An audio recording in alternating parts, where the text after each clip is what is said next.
दूसरा प्रश्न, इसे सोनीपत हरियाणा से मोहम्मद जलील ने पूछा है।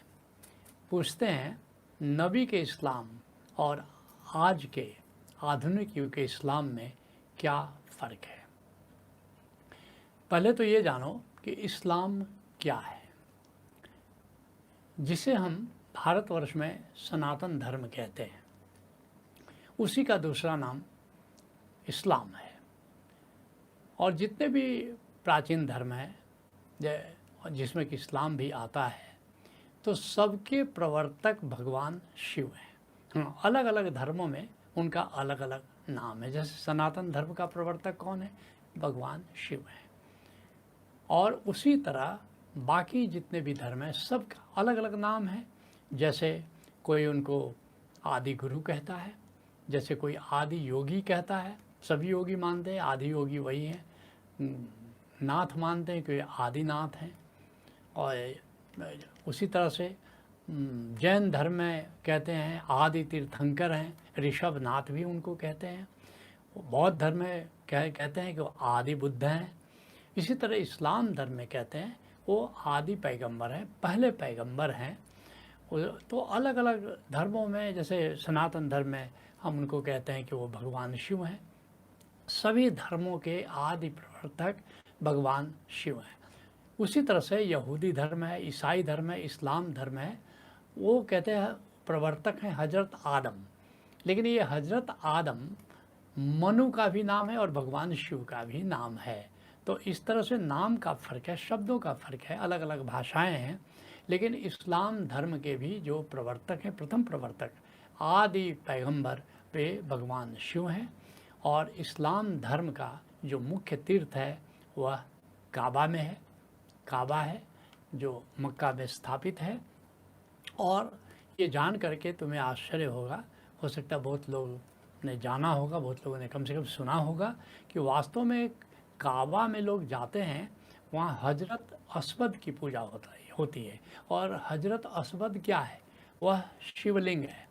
और एक बड़े अनूठी बात है कि भारतवर्ष में बहुत सारे शक्तिपीठ हैं जहाँ भगवान शिव की पूजा होती है। ऐसे विश्व के कई भागों में जो उल्का पिंड, जो मेटेओराइट है, कई जगह वही शिवलिंग के रूप में स्थापित है। भारतवर्ष में भी है। मैंने कम से कम 5 जगह स्वयं देखा है कि जहाँ उल्का पिंड की पूजा शिवलिंग के रूप में होती है। उसी तरह से जो हजरत अस्वद है वह भी वास्तव में मेटेओराइट ही है। इसलिए अगर वहाँ पानी डालो तो पोरस है, वो भीतर चला जाता है। तो इस बात को हमें जानना है कि ये जो काबा है वो कब्र आदम है और वहीं शिवलिंग स्थापित है जिसकी सभी पूजा करते हैं। चाहे पूजा करने की पद्धति अलग अलग हो सकती है, कोई चूमते हैं, कोई उसको स्पर्श करते हैं। और इस्लाम में 1,24,000 पैगंबर माने जाते हैं। जैसे सनातन धर्म में 10 अवतार माने जाते हैं, वो विष्णु के अवतार माने जाते हैं। तो इस्लाम धर्म में भी 1,24,000 पैगंबर माने जाते हैं। और ये हजरत मोहम्मद साहब इस्लाम के आखिरी पैगंबर माने जाते हैं। वैसे उन्होंने कहा नहीं कभी कि मैं हूँ आखिरी पैगंबर, लेकिन उनके पीछे चलने वालों ने घोषणा की कि अब ये आखिरी पैगंबर हैं, इनके बाद कोई पैगंबर आने वाला नहीं है। तो आओ हजरत मोहम्मद साहब के बारे में थोड़ा जान लें। हजरत मोहम्मद साहब का जन्म 571 ईस्वी में हुआ, अर्थात ईसा के 571 साल बाद। उन्होंने काबा की एक पहाड़ी का नाम है अबुल नूर, उस पर तपस्या की और 40 वर्ष की उम्र में उन्हें इल्हाम हुआ, उन्हें संबोधि घटी, उन्हें बुद्धत्व हासिल हुआ।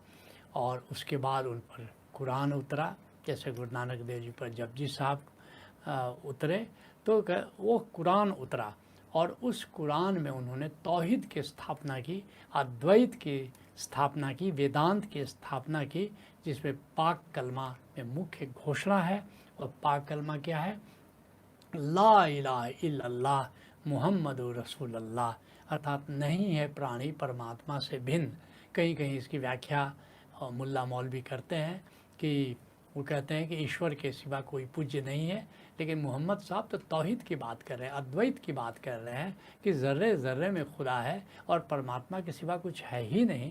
तो जब परमात्मा के सिवा कुछ है ही नहीं तो परमात्मा के सिवा कोई पूज्य नहीं है, ये कहने की तो कोई ज़रूरत नहीं पड़ती है।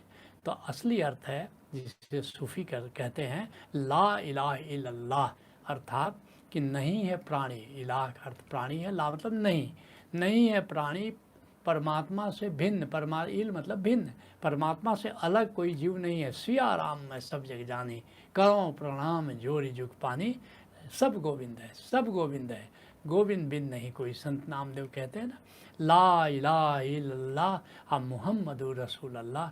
और जो मोहम्मद साहब हैं उसके दर्पण है, अर्थात कि मोहम्मद साहब में परमात्मा की झलक देखी जा सकती है। तो एक तरह से उसमें तौहीद की स्थापना है।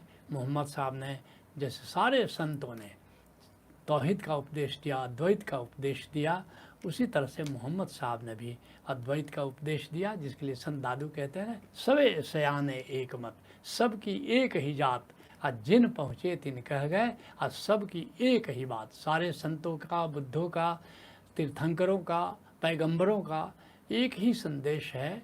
क्या संदेश है कि क्या कहते हैं, सबे सयाने एक मत, सबकी एक ही जात, आज सब जिन पहुँचे तिन कह गए, आज सबकी एक ही बात। वो बात ये है सब परमात्मा है, सब खुदा है, उसके अतिरिक्त कुछ है नहीं।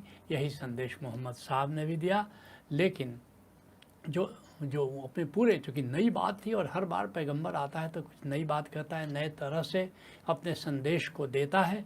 तो उस युग में जो इस्लामी कट्टरपंथी थे, माविया था या उसका पुत्र यजीद बाद में हुआ, इन सब बहुत सारे कट्टर तत्व थे, उन्होंने मोहम्मद साहब का विरोध किया। और कई बार मोहम्मद साहब को उन कट्टरपंथियों से, इस्लामी कट्टरपंथियों से, क्योंकि इस्लाम पहले भी था, उन कट्टरपंथियों से उन्हें कई युद्ध लड़ने पड़े और अंत में 632 ईस्वी में उनकी मृत्यु हुई।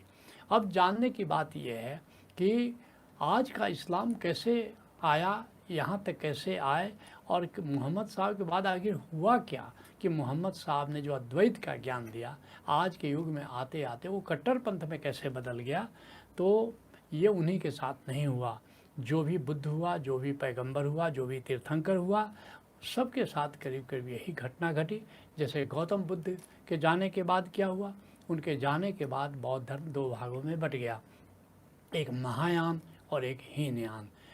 जितने भी लोग थे सब ने कहा कि अब आखिरी बुद्ध हो गए, आखिरी गुरु हो गए, अब इनके बाद किसी गुरु की ज़रूरत नहीं है, किसी बुद्ध की ज़रूरत नहीं है।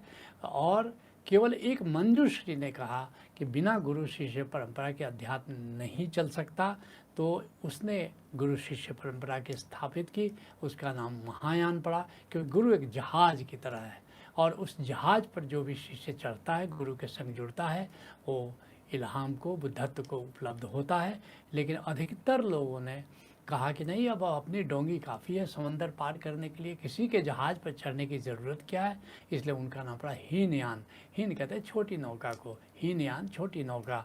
तो आज भी ये दोनों मत हैं, लेकिन वास्तव में इतिहास गवाह है कि जो भी महायानी हैं उन्होंने ही बौद्ध धर्म को जिंदा रखा है और वही दीर्घजीवी होता है। बाकी जो हीनयान की तरह डोंगी लेके चलते हैं वे परंपरा को जीवंत स्वरूप नहीं दे पाते हैं।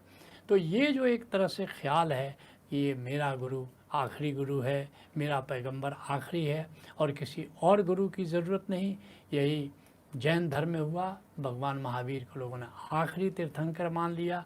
यही जैसा मैंने कहा बौद्ध धर्म में हुआ। और अब तो ओशो के बाद भी यही हो गया। अब ओशो के अनुयायी कहते हैं कि ओशो आखिरी गुरु हो गए, अब इनके बाद किसी गुरु की ज़रूरत नहीं है।